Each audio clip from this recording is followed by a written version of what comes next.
এরপরে আরেকটি কথা বলতে চাই আমি আপনাদের সামনে। শেখ মুজিবনগরের খসড়ার ঘোষণা এবং বাংলাদেশের সংবিধানের প্রেক্ষাপটে বিচার করলে অবৈধ হয়ে যায় সে। আরও কিভাবে অবৈধ হয় দেখুন, আমার হাতে একটি ফটোকপি আছে।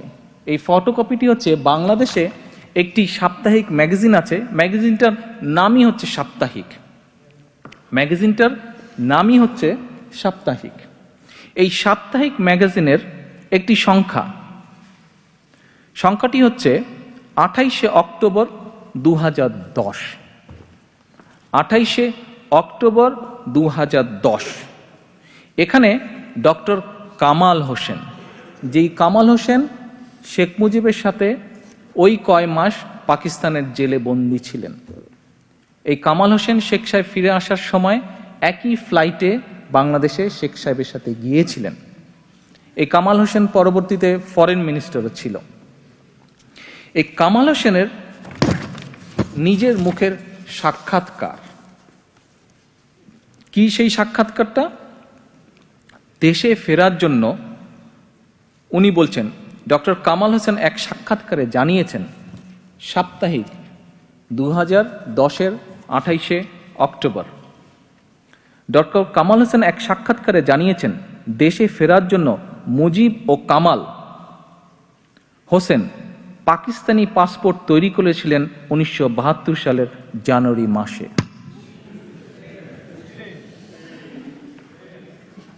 ডক্টর কামাল হোসেন নিজের মুখে বলছেন যে উনি এবং শেখ মুজিব, আপনারা যদি এই সংখ্যাটি জোগাড় করতে পারেন, আমরা এটি যেই ওয়েবসাইটটি আছে এখানে, এই ওয়েবসাইটে আমরা পুরা সাক্ষাৎকারটি দিয়ে দেব, ওর থেকে আপনারা পড়ে নিতে পারবেন, ঘোষণা26.com এই ওয়েবসাইট থেকে। এই সাক্ষাৎকারের মধ্যে ডক্টর কামাল বলছেন, জেলখানায় অথরিটি আসলো, তাদেরকে বলল যে আমরা তো লন্ডন হয়ে বাংলাদেশে যাব, যেহেতু তখন পাকিস্তানি কোনো এয়ারক্রাফট ইন্ডিয়ান টেরিটরির উপর দিয়ে আসতে পারবে না, সেই জন্য তারা একবার চিন্তা করলো যে ইউএনের এয়ারক্রাফটে যাবে তারা। আচ্ছা ঠিক আছে, ভালো কথা, ইউএনের এয়ারক্রাফটে যাবে। তারপরে বোধহয় ডিসিশন চেঞ্জ করলো, কিন্তু এখন কোন ডকুমেন্ট নিয়ে যাবে আমি বুঝলাম না। একজন ব্যক্তি যার নামে এত বছর বলা হলো যে স্বাধীনতার ঘোষণা করেছে, সে যে ছোটবেলা থেকে বলে স্বাধীন বাংলাদেশের স্বপ্ন দেখত, সেই ব্যক্তি ইউএনের এয়ারক্রাফটে বাংলাদেশ আসার কথা চিন্তা করতে পারলো, কিন্তু ইউএনের ট্রাভেল ডকুমেন্ট না নিয়ে সে পাকিস্তানি ডকুমেন্ট নিয়ে বাংলাদেশে আসলো। সে স্বাধীন বাংলাদেশে আসলো পাকিস্তানি ডকুমেন্ট নিয়ে। সে স্বাধীন বাংলাদেশে এসে অবৈধভাবে স্বাধীন বাংলাদেশের প্রধানমন্ত্রী হলো পাকিস্তানের নাগরিক রূপে। সুধীবৃন্দ, এই সবগুলো তথ্য আমি আপনাদের সামনে উপস্থাপন করলাম। আমার বক্তব্য কি, আমি কিছু বলছি না, বিচারের ভার, বিচারের দায়িত্ব আপনারা সহ সমগ্র বাংলাদেশের মানুষের উপরে। আমি শুধু তথ্যগুলো আপনাদের সামনে উপস্থাপন করলাম। এখন নেতৃবৃন্দ, আমরা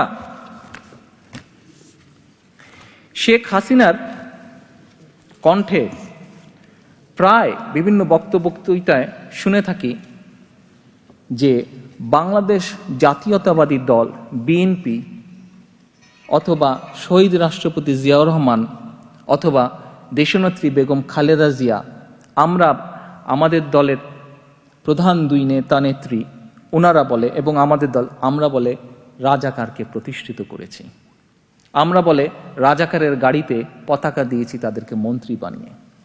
এরকম অভিযুক্ত তারা করে থাকে শেখ হাসিনা করে, তার সাথে তার দলের অন্য নেতৃবৃন্দ করে।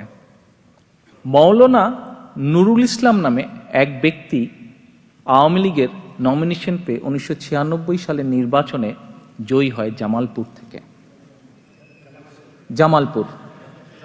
জামালপুর থেকে মৌলানা নুরুল ইসলাম, মৌলানা নুরুল ইসলাম 1971 সালে জামালপুর সরিষাবাড়ি এলাকার রাজাকার কমান্ডার ছিলেন তিনি। শেখ হাসিনা কিন্তু তাকে শুধু নমিনেশনই দেয়নি, নমিনেশন পাবার পরে সে নির্বাচিত হলো এবং তাকে ধর্ম প্রতিমন্ত্রী শেখ হাসিনা বানিয়েছিল। আচ্ছা আসেন, তার নেতৃত্বে রাজাকাররা ওই এলাকায় মুক্তিযুদ্ধ বিরোধী সকল কর্মকাণ্ড পরিচালনা করত, এই যে নুরুল ইসলামের নেতৃত্বে। দৃশ্যপট ৭১ একটি বই আছে, ২১ শতকের রাজনীতি ও আওয়ামী লীগ গ্রন্থ। এই বইয়ের ৪৫ নম্বর পৃষ্ঠায় যদি আপনারা যান, এই রাজাকার সম্পর্কে সকল তথ্য আপনারা পাবেন। বাংলাদেশের ইতিহাসে আওয়ামী লীগই প্রথম যারা একজন তালিকাভুক্ত, শেখ মুজিবের সময় যে রাজাকারদের তালিকা করা হয়েছিল এবং যেই কজনের বিচার হয়েছিল, এই নুরুল ইসলাম হচ্ছে ওয়াজ ওয়ান অফ দেম, যার বিরুদ্ধে সত্যিকারভাবে রাজাকার আইনে সত্যিকারভাবে রাজাকার হিসাবে মানে অফিসিয়ালি যার বিরুদ্ধে এলিগেশনস আছে, কেসেস আছে এবং বিচার হয়েছিল। যতটুকু মানে 18 মাস সে বোধহয় জেলেও ছিল। আচ্ছা, শেখ হাসিনার বাপ যাকে রাজাকার বলল, শেখ হাসিনার বাপ যাকে, শেখ মুজিবুর রহমান যাকে রাজাকারের আইনে বিচার করলো, 18 মাস জেল খাটলো, তাকে শেখ হাসিনা মন্ত্রী করলো, তাকে শেখ হাসিনা এমপি বানালো। আমরা ওই বিতর্কে যেতে চাই না, তবে এটা হচ্ছে স্বাভাবিক সেন্সের ব্যাপার বা ইতিহাসের ব্যাপার বা তথ্যের ব্যাপার। হ্যাঁ, আমরা দেশের ঐক্যের স্বার্থে শহীদ জিয়া বা বিদেশমন্ত্রী বেগম খালেদা জিয়া অন্য দলের কিছু ব্যক্তিবর্গকে ক্যাবিনেটে নিয়েছিলেন, মন্ত্রিসভায় সদস্য হিসেবে নিয়েছিলেন। তাদের কারো বিরুদ্ধে শেখ মুজিবের সময় বা শেখ হাসিনার অন্য শাসন আমলেও তাদের কারোর বিরুদ্ধে শেখ মুজিবের সময় অফিসিয়ালি রাজাকারের আইনে বিচার হয়নি, তারা জেলও খাটেনি, কোনো কিছু হয় নাই। তাহলে কি দাঁড়ালো? রাজাকারের গাড়িতে যদি জাতীয় পতাকা দিতে হয়, এইটা সবচেয়ে প্রথম শেখ হাসিনা করেছে, শহীদ জিয়াও করেননি, দেশনেত্রী বেগম খালেদা জিয়াও করেনি, বিএনপি করার প্রশ্নই আসে না। কত কন্ট্রোভার্সিয়াল কাজ এবং কত কন্ট্রোভার্সিয়াল কথা শেখ মুজিব করেছে, শেখ হাসিনা করছে, আওয়ামী লীগ করেছে।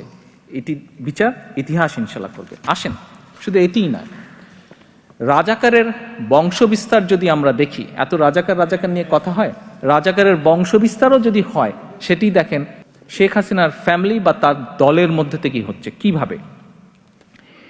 ইঞ্জিনিয়ার খন্দকার মোশাররফ হোসেন এমপি, ইনি হচ্ছেন শেখ হাসিনার আত্মীয়। তিনি শান্তি বাহিনী গঠন করে মুক্তিযোদ্ধাদের হত্যার জন্য হানাদার বাহিনীদের প্ররোচিত করেন। দৃশ্যপট ৭১, ২১ শতকের রাজনীতি ও আওয়ামী লীগ, এই বইয়ের ৪৫ নম্বর পৃষ্ঠায় বলা হয়েছে, শেখ হাসিনার বেয়াই ইঞ্জিনিয়ার খন্দকার মোশাররফ হোসেন ও তার পিতা নুরুল ইসলাম নুরু মিয়া ফরিদপুরের কুখ্যাত রাজাকার ছিলেন। এটি আমাদের কথা না, এটি একটি বইয়ের রেফারেন্স শুদ্ধ দেওয়া আছে। নুরুল ইসলাম ওরফে নুরু রাজাকার, তিনি শেখ হাসিনার বেয়াই খন্দকার মোশাররফ হোসেনের পিতা নুরু মিয়া ফরিদপুরের কুখ্যাত রাজাকার ছিলেন। ২০১২ সালের ২১শে এপ্রিল ফরিদপুর জেলা আওয়ামী লীগ নেতারা হাসিনার সাথে বৈঠক করেন। এ সময় তারা এলাকার কুখ্যাত নুরা রাজাকারের ছেলে শেখ হাসিনার রাজাকার বেয়াই মোশাররফের প্রসঙ্গটি তোলেন।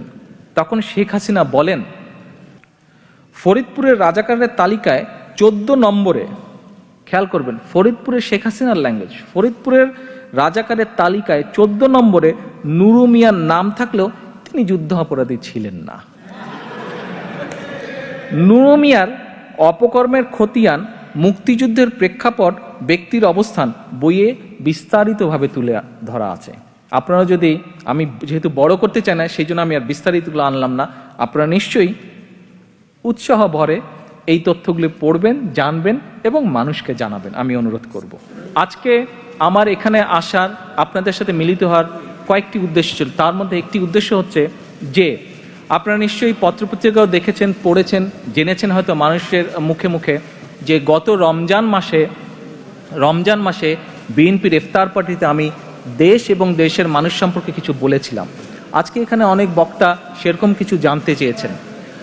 দেশ এবং দেশের মানুষের সম্পর্কে ডেফিনেটলি আমার এবং আমার দলের পরিকল্পনা আছে, কিন্তু শুধুবৃন্দ একই সাথে আরেকটি উদ্দেশ্য ছিল আজকে এখানে আসা, যে আপনাদের সাথে পরিচিত হওয়ার।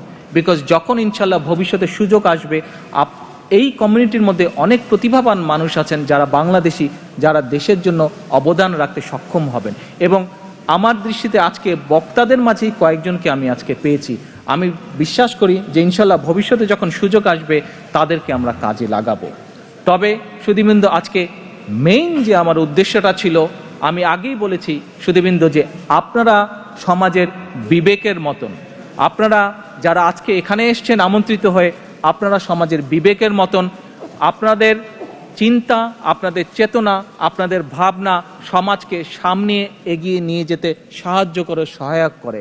আপনাদের চিন্তা, আপনাদের চেতনা, আপনাদের ভাবনা সমাজকে দিক নির্দেশনা দেয়। সুধীবৃন্দ, আজকে আমি যেই তথ্য উপাত্তগুলো আপনাদের সামনে উপস্থাপন করলাম, এইগুলো যুক্তির ভিত্তিতে, এগুলি ইতিহাসের ভিত্তিতে, ঐতিহাসিক দলিলের ভিত্তিতে আপনাদের সামনে আজকে আমি উপস্থাপন করেছি। সুধীবৃন্দ, আপনাদের কাছে আমার অনুরোধ থাকবে যে এই তথ্যগুলো শুধু নিজেদের মধ্যে রাখবেন না, এই তথ্যগুলো আপনারা দেশ এবং জাতির স্বার্থে, আগামী প্রজন্মের স্বার্থে সকলের কাছে তুলে ধরবেন। একই সাথে আজকে এখানে আমার বাংলাদেশ জাতীয়তাবাদী দলের কিছু নেতা কর্মী উপস্থিত আছেন। আপনাদের উদ্দেশ্যে আমি বলবো, আপনারা আজকে সত্য জানতে পেরেছেন। আপনারা যেহেতু আজকে সত্য জানতে পেরেছেন, আপনাদেরকে এই জিনিসটি বিশ্বাস করতে হবে। কি সেটি হচ্ছে যে শহীদ রাষ্ট্রপতি জিয়াউর রহমান হচ্ছেন আপনাদের অহংকার করার মতন বিষয়, আপনাদের গর্ব করার মতন বিষয়, আপনাদের আদর্শ হিসাবে ধারণ করার মতন বিষয়। কাজেই আপনারা আপনাদের পক্ষে, আপনাদের লিমিটেশনের মধ্যে যতটুকু সম্ভব দেশের সামনে, জাতির সামনে, পরবর্তী প্রজন্মের সামনে আপনারা এই তথ্যগুলি একবার নয় বারবার তুলে ধরে শত্রুপক্ষকে দমন করা এবং আগামী প্রজন্মকে সঠিক ইতিহাস তুলে ধরে তাদেরকে শিক্ষিত করে তোলার দায়িত্ব আপনাদেরকে গ্রহণ করতে হবে। সুধীবৃন্দ, পরিশেষে আমি আপনাদের সকলকে আবারও এখানে আসার জন্য অসংখ্যভাবে ধন্যবাদ জানিয়ে এবং যুক্তরাজ্য বিএনপিকে আমি আপনাদের সাথে মিলিত হবার সুযোগ তৈরি করে দেওয়ার জন্য ধন্যবাদ জানিয়ে আমার বক্তব্য শেষ করছি। ইনশাআল্লাহ আমি আশা রাখি হাসনাত সাহেব তার বক্তব্যে যেটা বলে গেছেন যে শহীদ জিয়া ছোট ছোট গ্রুপে প্রফেশনালদের সাথে বসতেন, তাদের মতামত শুনতেন। আমি চেষ্টা করব যে এইখানে যারা প্রফেশনালস আছেন যুক্তরাজ্যে, যতদিন আমি আছি চেষ্টা করব সময় সময় ছোট ছোট গ্রুপে বসে আপনাদের সাজেশনগুলো নেবার জন্য দেশ এবং জাতির স্বার্থে। আজকে আমার বক্তব্য এখানেই শেষ করছি। আল্লাহ হাফেজ। বাংলাদেশ জিন্দাবাদ।